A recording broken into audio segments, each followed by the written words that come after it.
Hello, bonjour. Welcome to another episode of Emily in Montreal. I believe this is episode 8. I'm filming this just one day after the big marathon double video recording of yesterday, but I certainly took enough more pictures today to justify another new episode.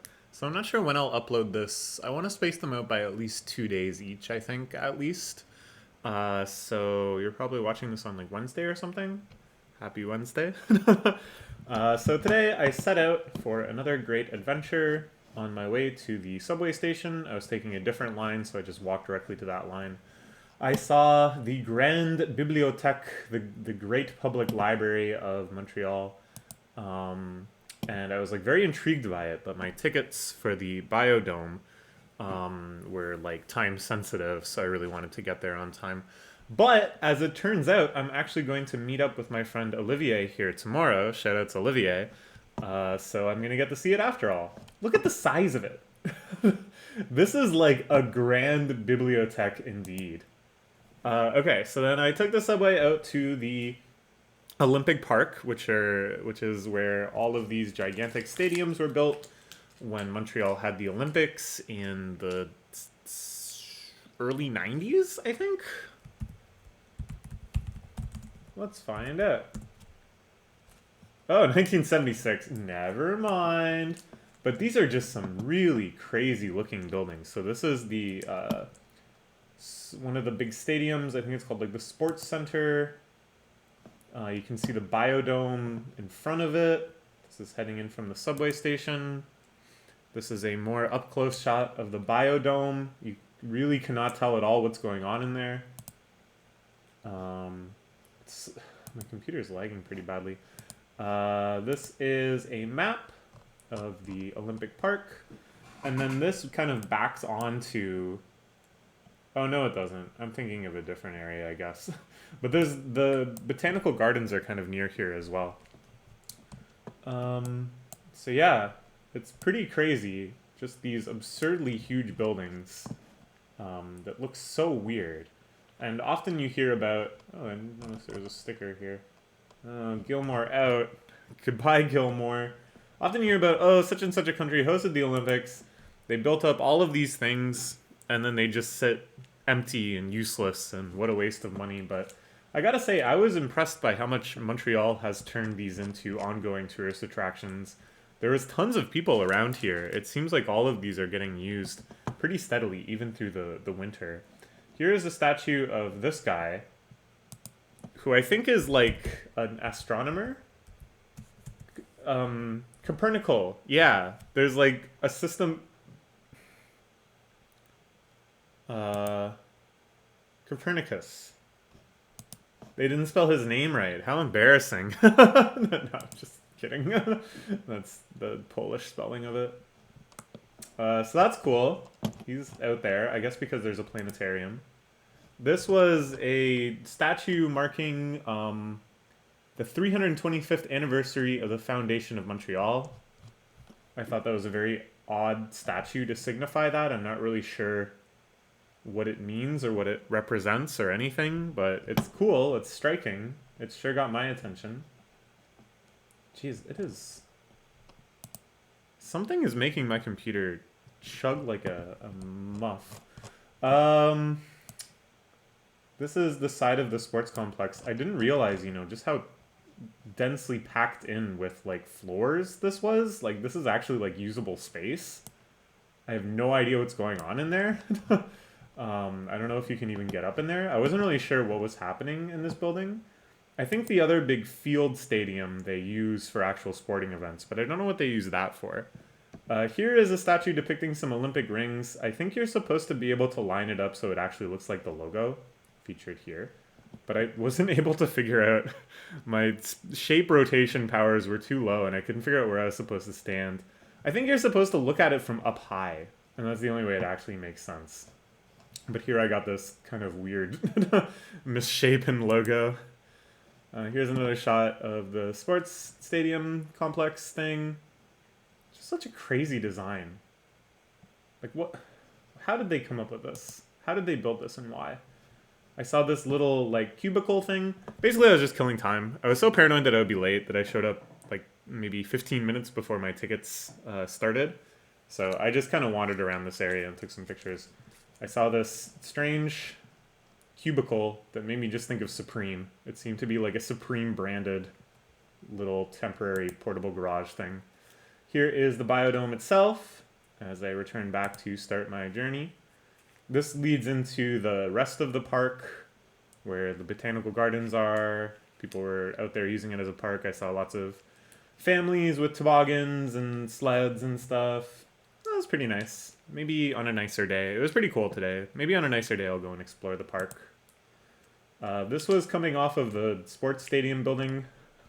Just a huge sheet of ice. I thought it was pretty awe-inspiring. Alright, and then I headed in. It was time. This is kind of the lobby where people I think are just waiting for their tickets to kick in. I think also there was a lot of people that didn't buy tickets ahead of time, and you could buy tickets, but I think there was like a 15, 20 plus minute wait for there to be like enough vacancies for you to buy a ticket right then. So for fun, to entertain the waiting kids, they had these sturgeon puppets and little fishy puppets. And they're really cute. Just by shaking them in the right way, you can really make it seem like it's swimming quite naturally. And kids seem to like it. This is just a shot of the snow and the ice piled up on the ceiling windows.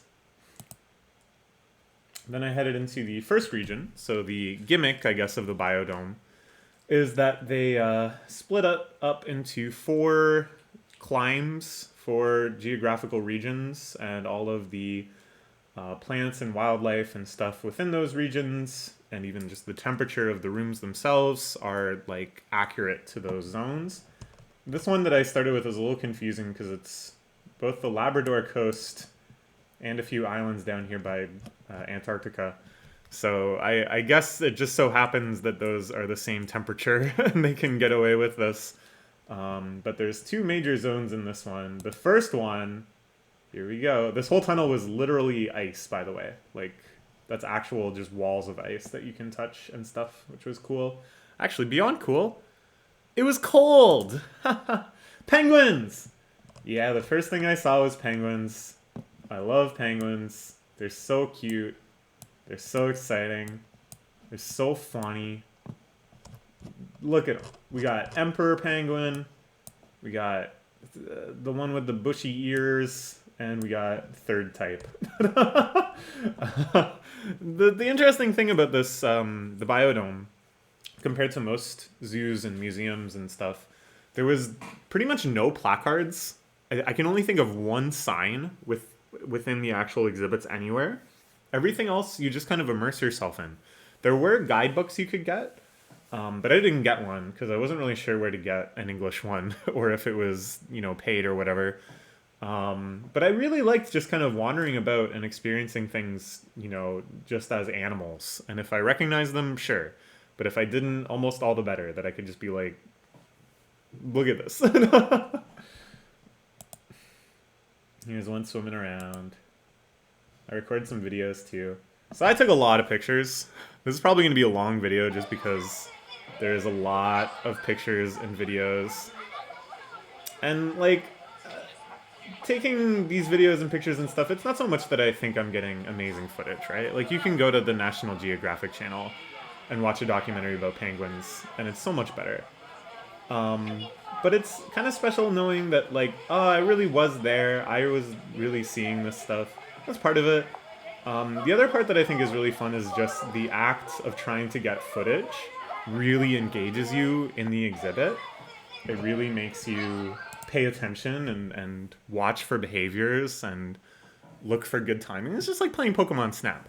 So it's very satisfying in it, and I think it's a lot of fun to kind of get good scores on it. Like, look at this. This is perfect shot, perfect pose, perfect framing, perfect facing. That's 4,000 points right there for this penguin. But yeah, it's not like I really have a ton to say about all of these, so hopefully we won't dally too long on all of them. I liked when they did this. I don't really know what they're doing. I don't know. It's like they're practicing swimming, but on land. They just kind of flop over on the rocks. Sure. Then I went to the next exhibit. So this one is the coast of Labrador, the other region represented in this zone. And they had puffins! I love puffins. They're so cute. Just look at them. They're a little, like, Arctic parrot. Look at this big bill. It's so thin. This funny, sympathetic little face. Oh, this is a good shot. He got so close. I was squatted right down next to the tank, and he swam right over to me and said, "Hello, I am a puffin." And then he swam away. But that was a good shot of the beak. You really get the shape and color of the beak. Ah, puffins! So cute! Not as cute as penguins. I think in design, they're maybe equally cute, but penguins' behavior really elevates them to cuteness. So there's all sorts of puffins everywhere, and then these birds, they kind of look like cormorants. Maybe they are cormorants.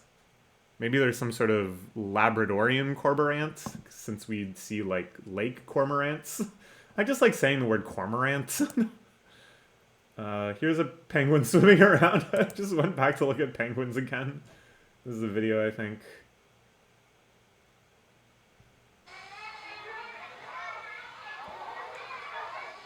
Hello. You can see another one swimming underneath. I like the little splash it does there. Cute. Yeah, I went back and looked at the penguins some more, because how can you not? Look at them. Why are they staying? Why is this guy just looking at the wall? What are you doing? I found something fun was just to pick one penguin and you just follow it for a while. You just watch what it does. And it's just nonsense. You're like, what is your life? Like, how are you making these choices? Nice shot of a puffin, back to the puffins. Yeah, that's a good puffin. Is this a video? I think I tried. Here's the video. This puffin was bathing. It was very cute. It gets so puffy. And then it just flips over.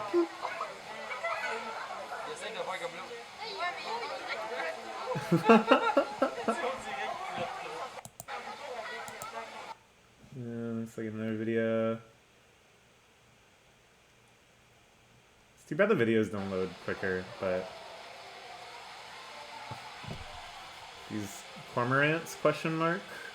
I don't know. I don't think they're cormorants. They're too puffy. Maybe they're like terns or something.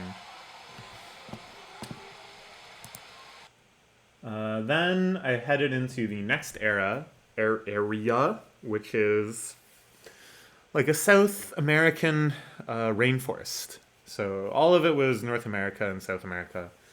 And man, this was a whole other world. I went from the coldest to the warmest immediately. This is what you see as soon as you walk in. Just this lush, dense, tropical, humid. It was so surreal. This was the first time I've been like uncomfortably hot in like... It's kind of hot some days in September. So I'll say 5 months in about half a year. Moreover, like the apartment I'm staying in is fairly cold. I just kind of bundle up and stuff. It's cold outside all the time. It was cold in the penguins exhibit. What a contrast. You can see a burst of color over here. I go investigate that, of course. Huge macaws hanging out in the trees. Oh my gosh, what an animal. They don't look real. Just the vividness of the colors and the contrast. They're so intelligent too. You wouldn't really know it based on just seeing them sitting around in the trees, right? Like, hello. I thought maybe I could get it to talk. Maybe, you know, since they're around people all the time, maybe they would have picked up some conversational skills. But the trained macaws that you can watch some YouTube documentaries about, I'm sure, display like the intelligence of a small child, at least. They can count things. They can count things with specific specifications. They can make reasoning statements like there's more of this than that or whatever. It's so cool. And then you think about these things, and you think about how this bird's brain has the capability of such complex thought, and you just watch it scrutinizing you, and you're like, what does it know? What does it know about me? How does it see me? I put this in portrait mode. I thought that would look cool, but it's done something very strange. Yeah, bird. Good bird. Triple bird. Another bird. Oh, I see what happened. So portrait mode clipped the edges a little bit such that you saw this vent behind it, not blurred out. Good bird. There's this like spiky tree. I don't know what's going on here. This is like the spikiest tree I've ever seen. So I took a picture of it. Oh, and then these monkeys. What were these guys called? I found out. Not Mascua. Little orange monkey, long tail. This is called proboscis monkey. No, tamarins. It's a tamarin. Look at it. Oh my gosh. This is an early highlight right here. This is. They're so cute. I took a lot of pictures and videos of these monkeys. Not much happens in this one. Oh, and then I pan down. There's just a freaking crocodile down there. Well, it's not really a crocodile. I'm not sure what it is. Some crocodile-looking reptile. Look. Look at the monkey. Oh my gosh. I think there was one video I got that was really good, that you could see the monkeys really do its stuff. Look at it! Look at the way it moves around. Oh, it's eating! And there's the other one. There's two. Whoa!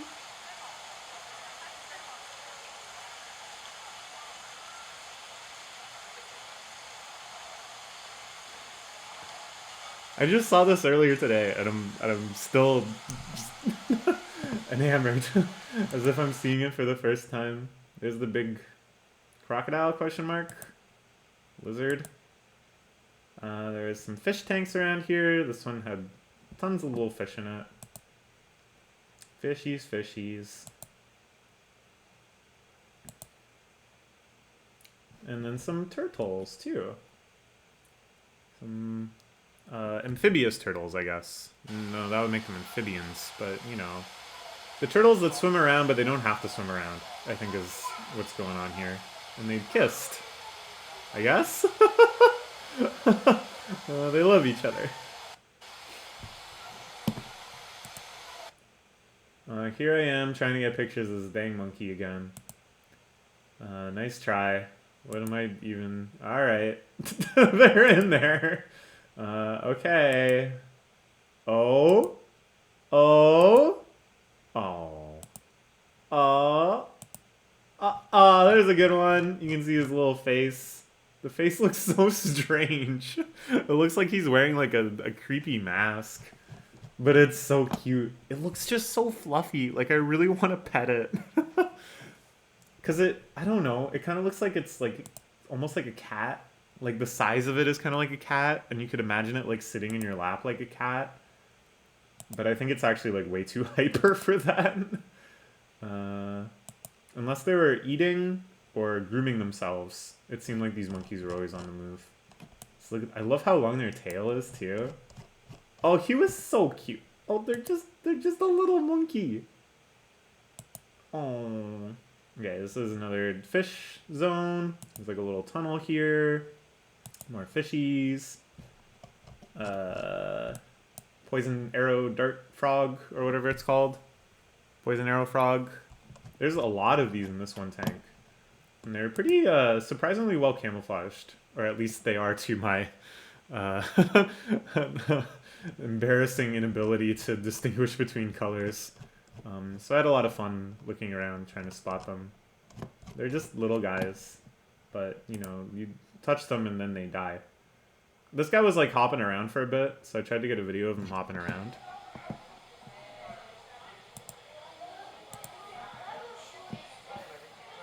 But then once I started recording, they all stopped moving. There's a really bright blue one back in here, but I couldn't get a good shot of it. It was hiding. Here are some piranhas, I'm pretty sure. I think that's what a piranha looks like. I'm basing this off Animal Crossing. Maybe not. Well, piranhas, I guess, just live in the Amazon, huh? Yeah, so it wouldn't be a piranha, because this is all South America. South American rivers. Wait, is the Amazon South America? Am I big dummy? Why did I think the Amazon was in Africa? Whoops! Anyways, so yeah, they do live in the Amazon. And these could have been them, but they don't look like it. The piranhas, you can really see their teeth. I thought that the whole thing with piranhas is they don't really look scary at all. So I was like, yeah, these little guys. These are just some fish. Here's a video I took. I can remember thinking that they looked really cool, like suspended like this. And I thought the best way to show just how little they're moving, the way they're just kind of like hovering in space, would be to shoot a video of it. So sometimes a video is to show motion, and sometimes a video is to show that there is no motion. Just little tips from Keith's YouTube channel, videographer. This is definitely the opposite case. I took a video here because there is no way I could take a sensible picture. It's bats. Lots and lots of bats in this little bat cave. They're just batting around. Here's another bat zone. They're just kind of like shadows, you know? A little spooky, I gotta say, once they started moving around. Startling. I had a traumatic experience with a bat when I was like 8 or 9. I was staying at my grandma's house on the farm, and a bat flew into my bedroom. Unclear how, and it was flying around, and I ran downstairs shouting, "Bat, bat, bat!" And my grandma thought I was saying, "Dad, dad," and my dad was away somewhere, and that's why I was staying with my grandma. She's like, "Your dad's not here, your dad's not here." And I was like, "Bat, bat!" And then she ended up chasing it out with like the vacuum cleaner or something. Just something big to like wave around. Eventually got it to go out the window again. So that really spooked me. They had this waterfall here. I always like waterfalls. Pretty cool. That lovely sound, you know. And then there, big school of fish lurking around. So you can see there's not really strict designations of like, this is animal A's area, this is animal B's area. But instead it kind of seems like the animals could just sort of roam around in this entire environment, and that they're all friendly towards each other, presumably. Which was really cool and really made you feel like more immersed. Of course, they're all very wary of humans. It's not like that little tamarind would start climbing on my arm, unfortunately. But it was really cool, really immersive. And like I said, there was no like placards anywhere. There was no signs. So you really just kind of felt like you were in this space rather than being guided through a constructed space. Capybaras! Yeah, they had some capybaras. I love capybaras. Capybara, of course, is friend to all animals. If you ever look up capybara with other animals on Google image search, you will get a big, big smile. And I had a huge smile as I watched these capybaras do nothing. Do absolutely nothing at all. And these are those kind of like landy, low-life sharks, nurse sharks and stuff, I think they're called, that are like bottom feeders. So that's kind of cool to see too. But really, I was just looking at the capybaras. Zoom in on the capybara. Zoomed in video of the capybara doing basically nothing. He's chewing! Look at him have a little chew. I guess he's drinking water. Oh my goodness.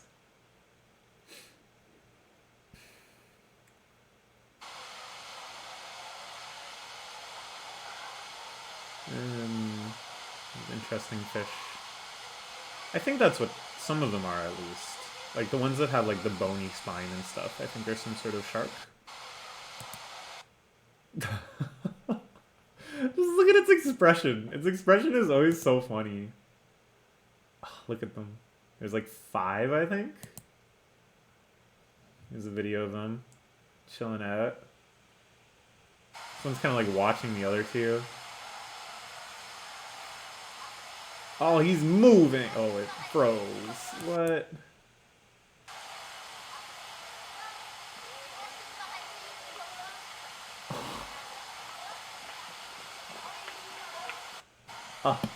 I love it. I love it. Turtle. Just the turtle. I liked the big translucent leaves of this one in the light, the artificial light. This is a hornbill?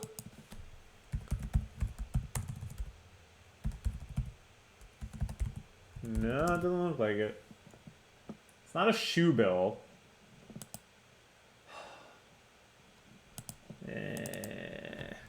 Pink bird, flat bill. What is this thing? Spoonbill, of course. I knew it was a bill. Thing's kind of neat. Cool color palette. Just hanging out, trying to get some good shots of it. Then down here there was a whole menagerie of birds strutting about and grooming themselves and poking around in the water for a meal. I think this is called an ibex. And I wasn't sure what this thing was called, but I got some good pictures of it later. It looks strange. It looks really strange. Capybara again, but had to go back and take another look from another angle. Look at it. And you know, it's just a big mouse. It's just like the biggest rat type creature. Amazing. Another shot of just the lighting. And then, oh man, okay, so there was one sign in this entire exhibit, and it said, "Look up and look for the two-toed sloth." And there was an arrow on it, and the arrow is actually adjustable. So somebody on the staff, I guess, comes along and tries to point the arrow as much as possible to where you should look to see the sloth. I couldn't find it. I felt like a failed predator. That I was scanning the branches for maybe 5 minutes, and I couldn't find it. And then finally I had to say to someone, "Je ne trouve pas le sloth." And they're like, "Oh, here it is, here it is." You know, I looked where they were pointing, and suddenly I saw it. All the way up there. This is like zoomed in. It was like on like this layer of branches, like way at the top. Just this little bundle of fur. You can't really... I think this is the face. But you can't really make out what's going on there.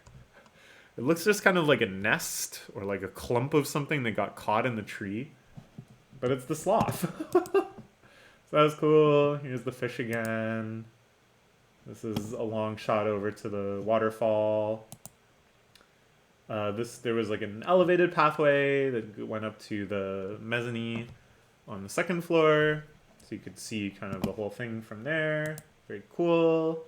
Here's looking down at the macaws. Isn't that amazing? They just don't look real. So crazy. This is the pathway that you take up, and in my sequence of long, shallow stairs. Here's another set of long, shallow stairs. Here's the pink ibex again. So then I went up to the mezzanine, and there was the obligatory, here's how we're helping the animals. Here's why we're like a good zoo. Because maybe you were thinking, hey, Emily, you're like an ultra-leftist, right? Don't you know that there is no human welfare without animal welfare? Don't you know that you can't really be a Marxist unless you're vegan? And other such flame war starting, extremely divisive, agitating discourse bait. And of course, as the last half hour has shown, I am indeed a lover of animals. I love seeing them in their natural environments or something close to it, behaving naturally and interacting with each other as they would without any human intervention. So, I don't like the zoos that feel artificial. I don't like the zoos where you just see an animal in a cage. Not only is it extremely unethical and bad for the animals and bad for everyone, if you watch the documentary Tiger King, you see how this sort of mindset just ruins everyone that's even peripherally involved. Um, but it's just not interesting to me either to just see an animal in the abstract and like the void. I want to see the environment. At the same time, though, like I do really appreciate the good zoos that exist, even though you could argue there is no such thing as a good zoo, and that the only type of good conservational effort would just to have the animals somewhere around with like a webcam maybe, and not to compromise at all on their environment by having human guests and introducing that risk factor and blah blah blah. And that's all very true. But since these do exist, I can't help it. I just want to go see them. I just love them so much. I thought a lot while I was here today about what is the appeal of watching animals. It reminds me of something Papa Zizek says about how the animal kingdom is a self-excluding paradise. That when you watch animals, they lack anxiety. They always know what they're supposed to be doing. You always just see this like basic animal urge that controls every part of their behavior. Just the scope of their existence is so small that just it represents kind of like a impossible return to innocence, I think, for humans, that we see this ideal form of living that we wish we could align the complexities of our lives to something so simple, so assumed. I think it's partially that. I think it's partially that they're cute. I think it's partially that it gives you maybe some perspective on your own behaviors too.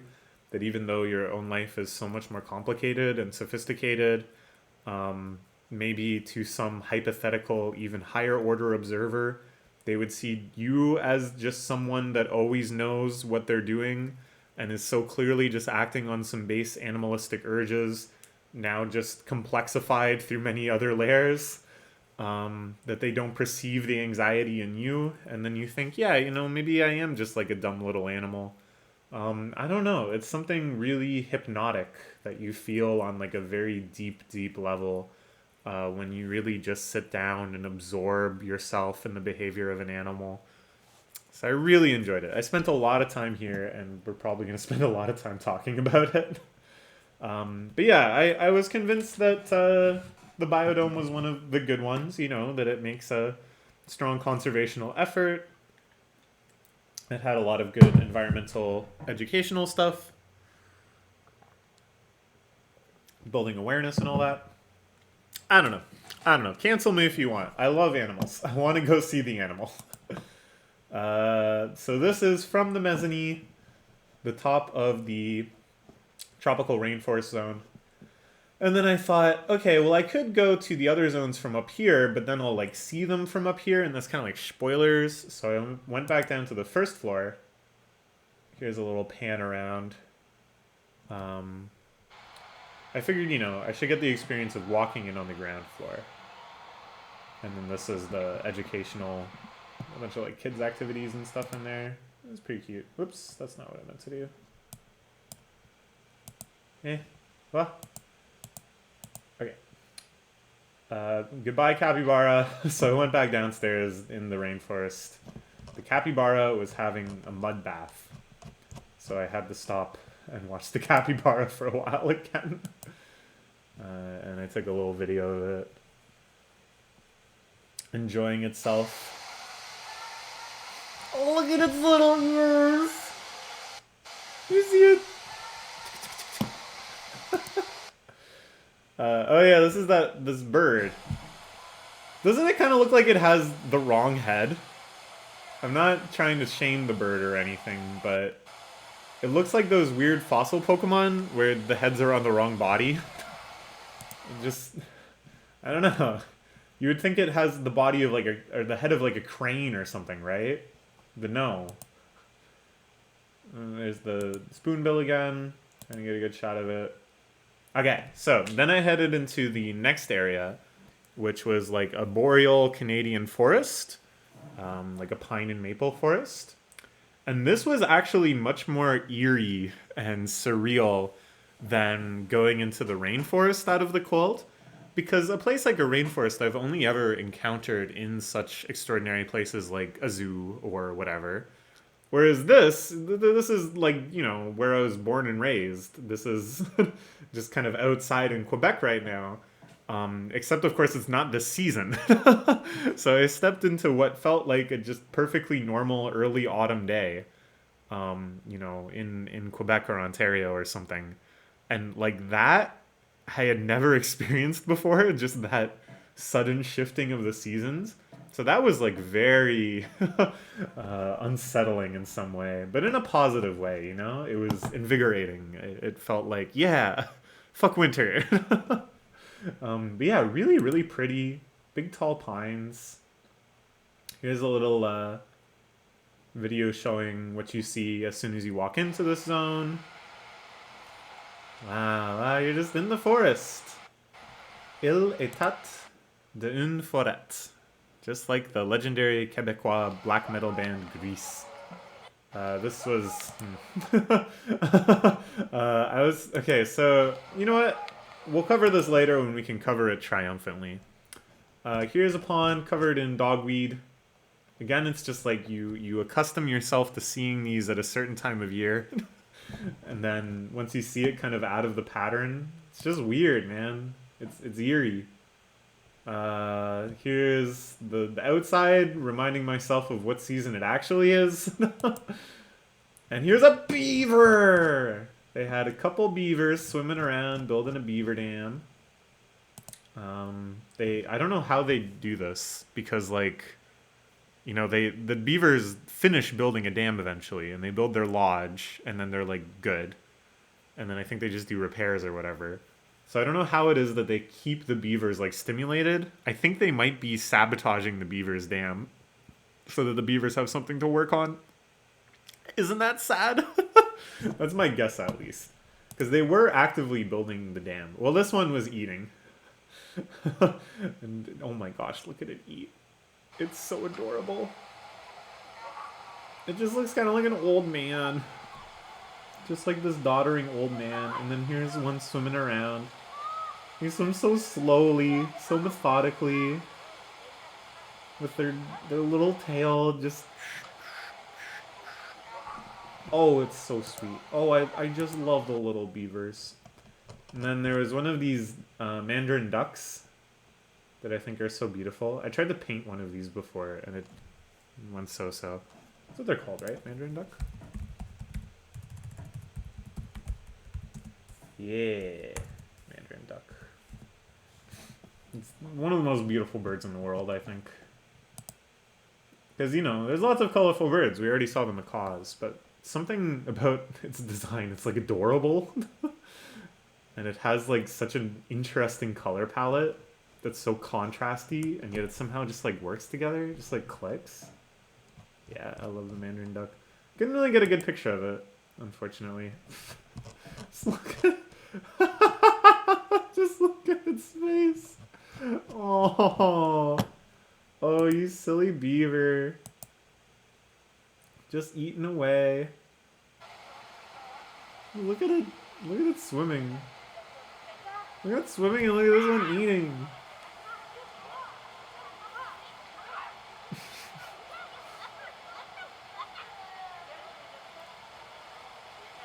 Alright,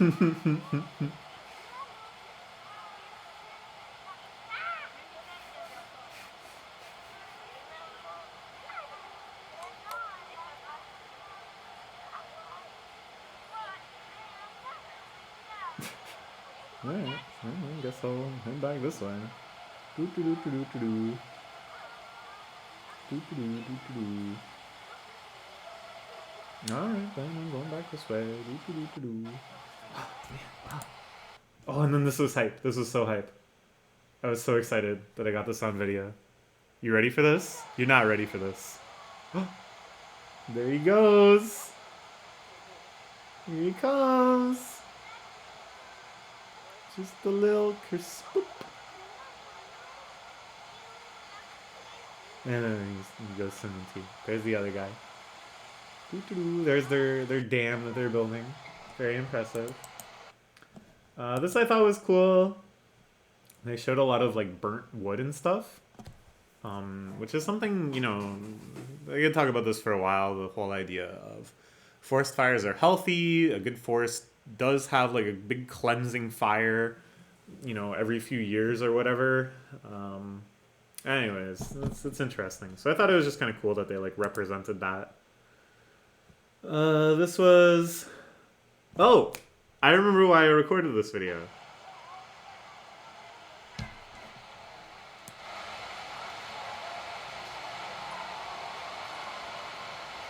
Okay, you can't hear it in the video. I swore I could hear a heavy droning chords being played somewhere. And it wasn't just a machine noise because it shifted in like a key. It shifted by like musical intervals. It sounded like somebody just hitting big chords on an organ.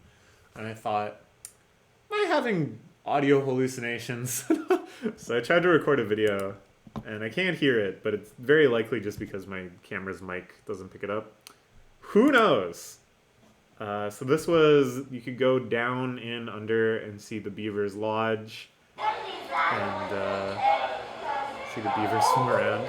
Look at how casually it swims. Isn't that beautiful? Don't you just aspire to live like that? To move around with such little effort? And it just steers with its tail. Like, it doesn't have to do anything additional to steer. Beautiful. Beautiful animal. Okay, so from there, I went into the final climate area, which was like the St. Lawrence River, which has a lot of sturgeon in it, apparently. And just a lot of fish in general. So I got a lot of good footage of the sturgeon. I just kind of chilled out here for a while because there's like benches where you could sit and watch the fish. And all I could think was, I'm hungry. I just wanted to eat the fish. I thought about the eggs of the sturgeon. Even the meat of the sturgeon is apparently really good. Of course, the eggs are, you know, what they're so renowned for, but I've heard sturgeon steak is delicious too. Big schools of fish.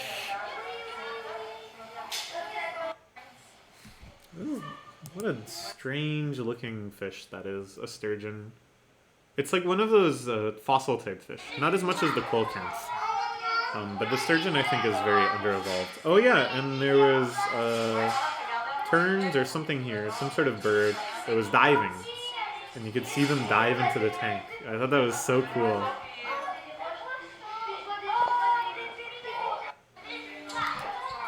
I could hear the French people shouting, "Oiseau, oiseau!" And I was like, bird. And then I saw it, I was like, oh yeah, there is a bird. Here they are swimming around. Not really sure what they were diving for. I couldn't see if they were like eating something. More sturgeons. There's a big close-up of the sturgeon. It's kind of like a big catfish, I guess. It has kind of like the boniness of a catfish and the little whiskers. But it also looks like a shark too, like it has the dorsal fin of a shark. Here the kids are super excited about the sturgeon.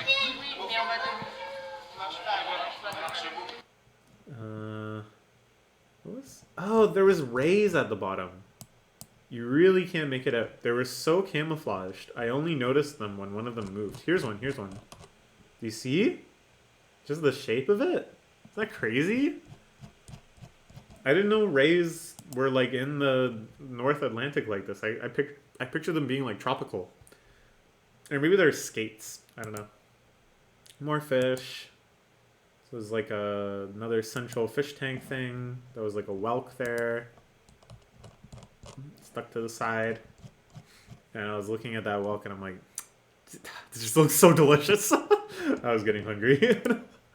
Even the sea cucumber, I was like, I've never had sea cucumber before in my life, but if that doesn't look delicious right now. I think it's because I could smell the sea too. Like I could smell the salt water. So I was like, smells like fish. Smells like the fish section of TNT. Yeah, I'm pretty sure all of these are inedible. Maybe the sea cucumber is edible. Maybe the whelk is edible. The sea stars, I'm sure, aren't edible. These anemones, I'm pretty sure, aren't edible. But it all looks so delicious, man. Jellyfish is edible, but I don't like it. Well, I've only had it once in like a salad, but I didn't like it. But yeah, I liked seeing the jellies. Probably one of my favorite parts of the Ripley's Aquarium in Toronto is the room that's just a huge wall of jellies. I like sitting there and taking that in for a while. So then you could go up and around to the top of that tank we were looking at before. And then they kind of had like a side tank that was more like a tide pool. So there's like lots of sea stars and anemones in here. There's this little crabby boy. More sea cucumbers. Some stuck to the sides.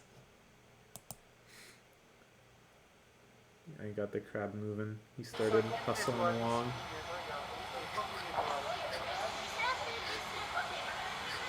I was like, that's a good crab. So this is what it kind of looked like. This whole kind of tide pool area. It's really neat. Bunch of barnacles up on the side. Really felt, you know, I mean, what do I know? But it felt kind of natural. Like, it just kind of felt like this is an area you could stumble across naturally somewhere out on the banks of the St. Lawrence. Then this is the top of the big sturgeon tank. There's the bird swimming around on top. You even got your common seagull. I think it was around here when I realized, like, this is definitely keeping international tourists in mind, right? International tourists that aren't already sick of these animals. No, it's not that you're sick of these animals or whatever. Well, maybe the seagull. But, you know, it's like, you want to see Canada, right? Well, here's Canada. It doesn't get much more Canadian than this. This was another little tank. I got a video of something here. I guess just panning around. And then this was where you could enter it from the mezzanine. There was a nest, which made me very curious about the logistics of the animals in a zoo like this, mating and having children and stuff. And I don't know. I'm sure they got something in place for all of this. I kind of wanted to see one of them dive. I was keeping my eye out. I wanted to see them dive from the surface. Oh, this was funny. I think I got a couple pictures of this bird. So this bird was sitting up there, and then another bird flies up, and this bird just screams at the other bird. Caw, caw, caw, caw. And then that bird just falls out of midair, like all the way down here, then finally like recovers itself and flies away. I burst out laughing. It was just such perfect comedy. Animals really are like the most comedic people in the world. They have better comedic timing than any human. Okay, so I meant to do like a bit here. So that's it. I saw the 4 biomes. I saw all the animals on offer. I went home. No, just kidding. I went and I looked at all the animals again. I just did another lap. So I went back to the penguins, and I'd had Gosu timing. They were getting fed. So I stayed and watched the penguins getting fed for quite a long time. I got some good videos of them getting fed. Let's see.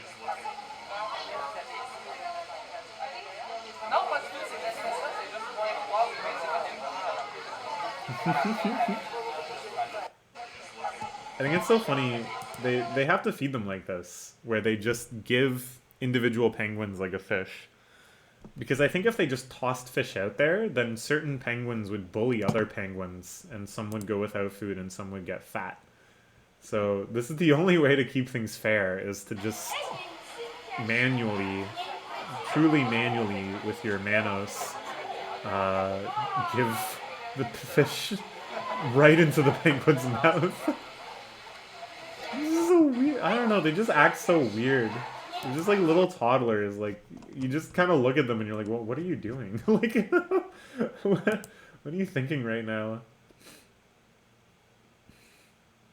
That's why it's so funny just to follow one of them around and think about, okay, what is going on in its brain right now that's making it do the things it's doing? There's some swimming around here too. On the prowl. Yeah, I think I got more penguin footage at Penguin Tank Round 2 than I did Penguin Tank Round 1. This guy was doing like a funny splashy thing. I was hoping he would do it again. Zoom!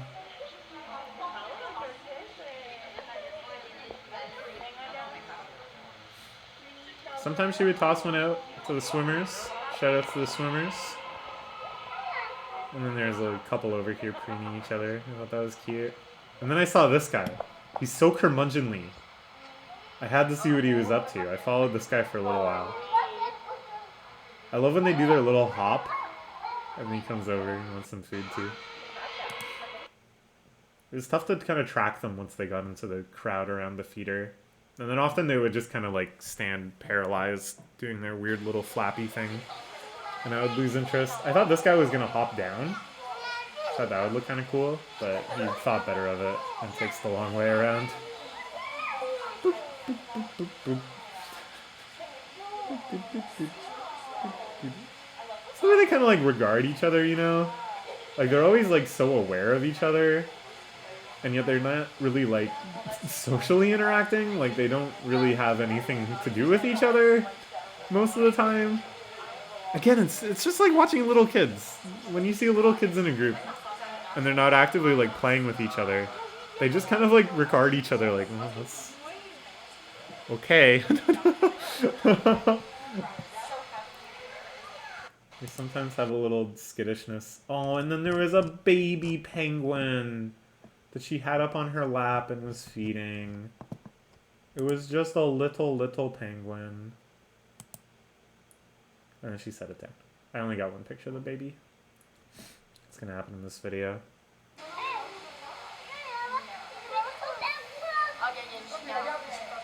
More feeding the penguins. More penguins. I like this guy. Just why do they do this? What does this mean? They look so fat when they do that. And then the emperor penguins, which were hanging out over here, emerged. This was kind of a dramatic saga. That I guess they just only realized now that the feeding was happening. And started making their way over. Oh wait, no, they came out and they kind of looked around and then they left. And then that guy ended up going over here and hanging out with them, which just looked really funny. Because these three gigantic emperor penguins and then that one little dude who's the other type that I can't remember the name of. Sarah, if you're still watching, please let me know. Oh, I read about this. That they're giving some of the penguins little booties that they made out of wetsuits. Because some penguins have like a chronic condition where the soles of their feet waste away. So I think this guy is wearing the booties. It's hard to tell. Maybe this guy is too? Because they already have black feet, but like, look, it really looks like he's wearing shoes. Like, what is this guy doing here?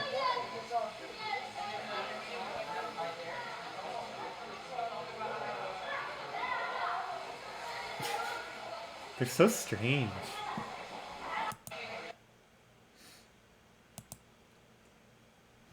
Why are they like this? No, that does look kind of... Okay, I think that guy down there has boots. And the other one, it's their feet, I think.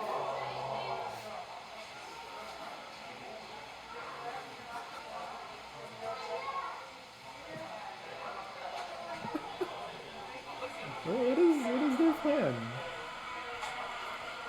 I'm just thinking. Thinking Lincoln.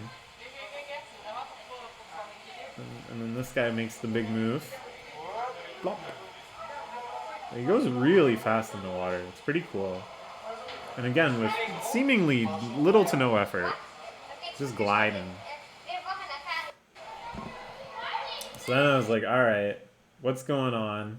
This is up from like a sitting viewing area. So the big boys come in. They want food too. Kind of looks like there's going to be trouble. These guys are paralyzed in fear. No, just kidding. They're just doing weird penguin stuff. But look at how patient they are. I guess they've learned from many feedings in the past that rushing in is not going to do anything for them. So they just chill. This guy came up out the water and then went the wrong way, and now has just decided to stand over here and shake his head.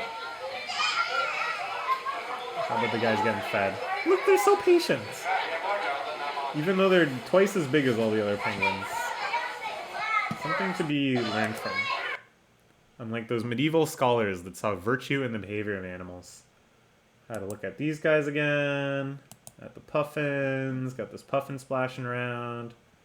Perhaps forgetting that I had already taken a video of the puffin splashing around.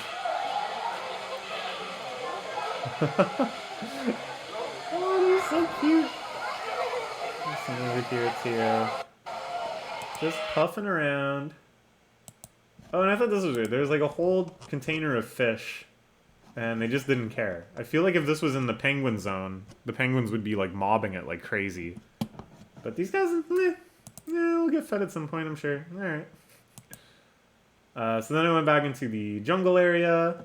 I don't know, it's just fun doing a second lap because you get to see the animals doing different stuff, you know? It's kind of interesting to see what they're up to after a little bit of a gap. This was maybe like an hour and a bit later. Went to the Macaws again. But I guess there was some macaws for alarm because they started squawking at each other. Such cool birds. This blue one too.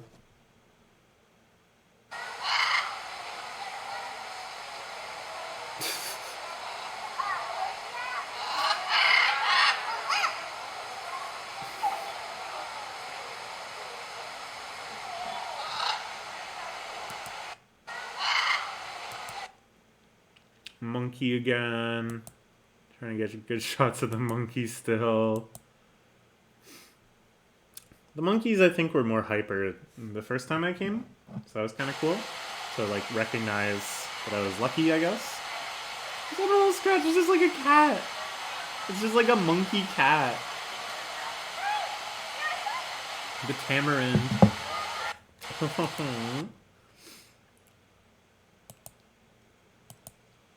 Monkey, monkey. This is a tiny little tetra I saw in that fish tank. Just glowing blue. Some more of the arrow frogs. Ooh, and then there was a snake. I didn't even notice the first time I came that there was a snake. But there's a snake. And I went down into behind the waterfall. I didn't realize you could go back there the first time through. So many things I gained from the second trip. That's quite loud. Yeah, you can see the capybaras through the waterfall. Very nice, very idyllic.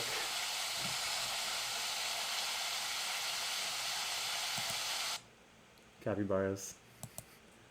You just love to see them. You literally just love to see them. Just the biggest smile on your face when you see the capybara. Perhaps nature's most universally beloved animal. Oh, I guess that was supposed to be a picture. I put it in video mode by mistake.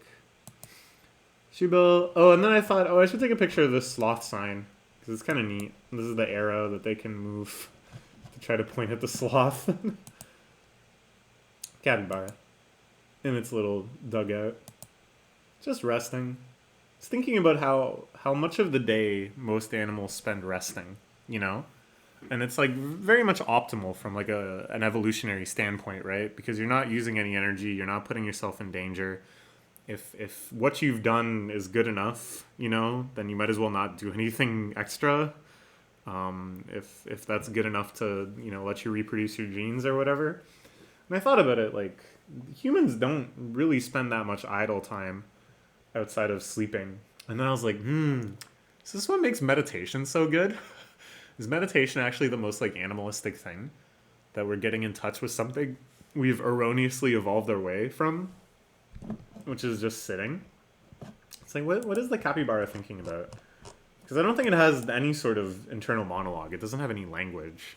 So it's not like it can form complex narrative thoughts. And I don't think it can recall specific incidents and stuff. I don't think it has an episodic memory. But I'm sure it can, like, imagine things. It can imagine sensory experiences. It can, like, hallucinate things. So I feel like there's kind of like a goal alignment that happens during animal meditation. And that maybe human meditation works so well because we're tapping into that feeling of, like, alignment on fundamental needs and desires. I don't know. What is it thinking? I don't know. What is this bird thinking?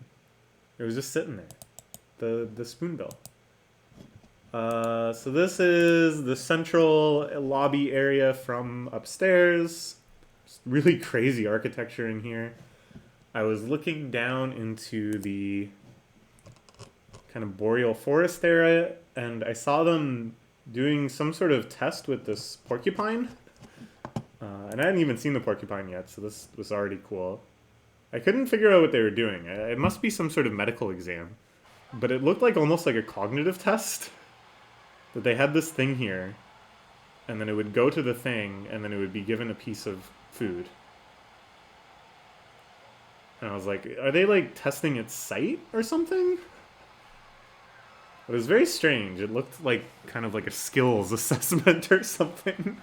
And then it seemed like this lady was doing something with the porcupine while this was happening. So I thought, oh, maybe this is just a distraction, and she's treating it for some wound or something. But it was very interesting. I tried to get at it from a few angles so I could see what was going on. But I felt like I could see it much better from up here than I could down in the actual exhibit. What's going on? What's wrong with Mr. Porcupine?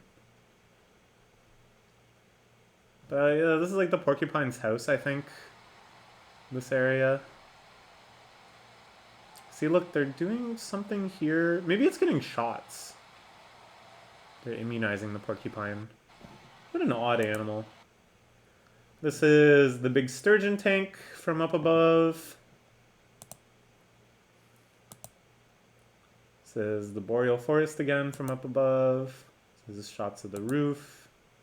This was the kind of kids' activity. See, we're doing right by the animals kind of zone. The lynx. This was the animal that I was saddest that I missed on my first pass through. So I definitely wanted to go back and see if it was out on my second pass through. And indeed it was. It was chilling way up on this rocky ledge. The lynx. The weirdest looking of all the big cats for sure. It has these strange wizened elf ears. And huge paws that act like snowshoes. So it can walk on top of snow. Yeah, you can see it was way up here. Maybe it was out the first time I passed by too, and I just didn't notice it with my terrible ability to recognize animal camouflage. It stood up, did a big yawn. Oh, it's just a big cat. It's just a big cat. Got a video of it cleaning itself, just like a house cat would. Yeah, this is really cool to see. I really like the lynx. King of the forest. So the lynx was kept in a fairly separate area, which is why I knew it was supposed to be there and I couldn't see it. Because of course the lynx would eat a lot of the other animals that are around here, I'm pretty sure. But generally speaking, there weren't such designations, there weren't such cages and stuff, which was neat. A couple more shots of the lynx. And then there turned out to be another lynx.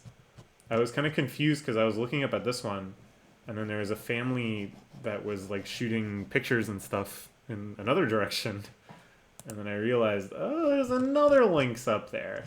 And this one was having a meal. You can see it eating in this video, I think. Yeah. Cool.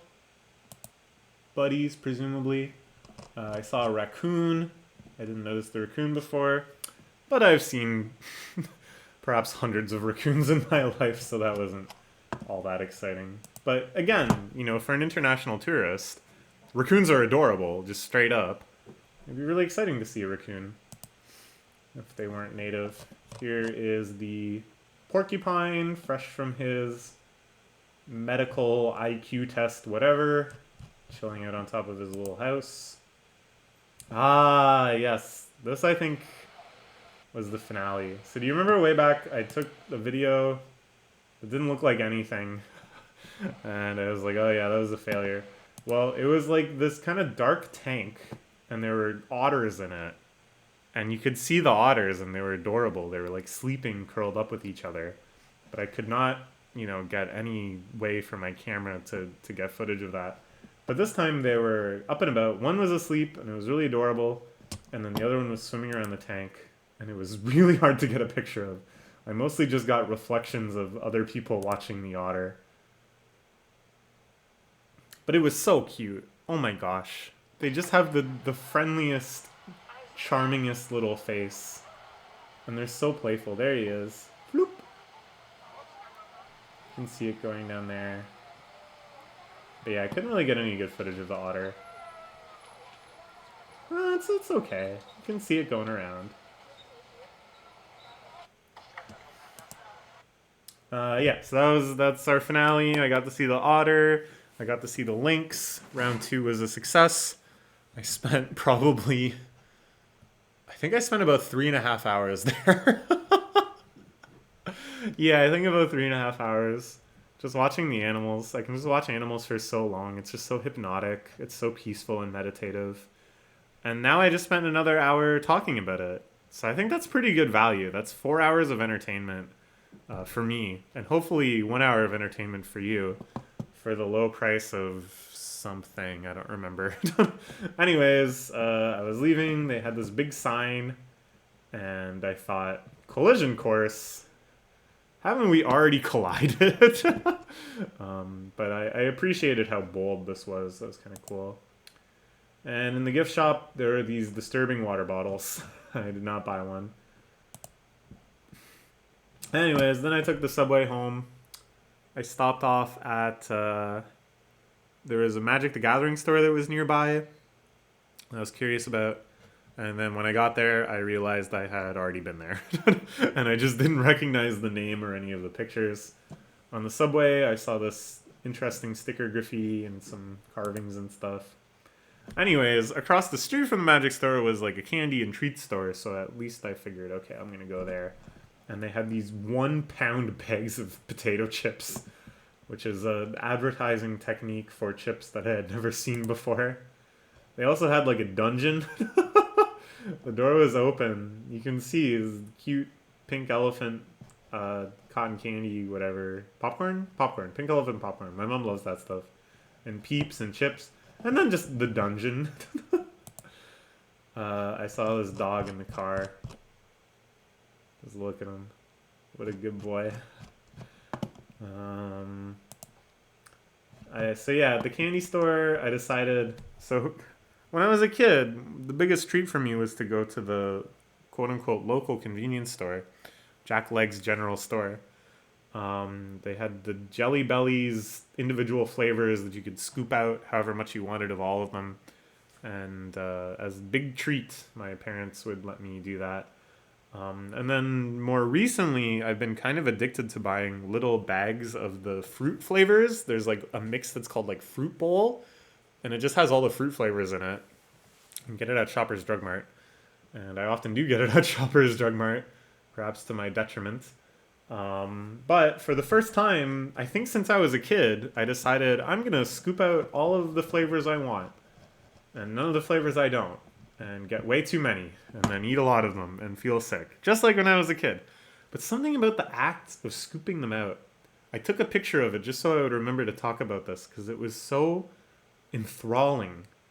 The nostalgia of an action, the nostalgia of like muscle memory, and just like the thought process of like, oh, maybe a little more of this one, a little bit more of this one. I hadn't felt that in like over 20 years. It was crazy. Just the physical action nostalgia. Also, I got a croissant sandwich at this place that's at the subway station near my apartment. I really wanted to eat fish, but alas, I got a croissant sandwich, which was fantastic.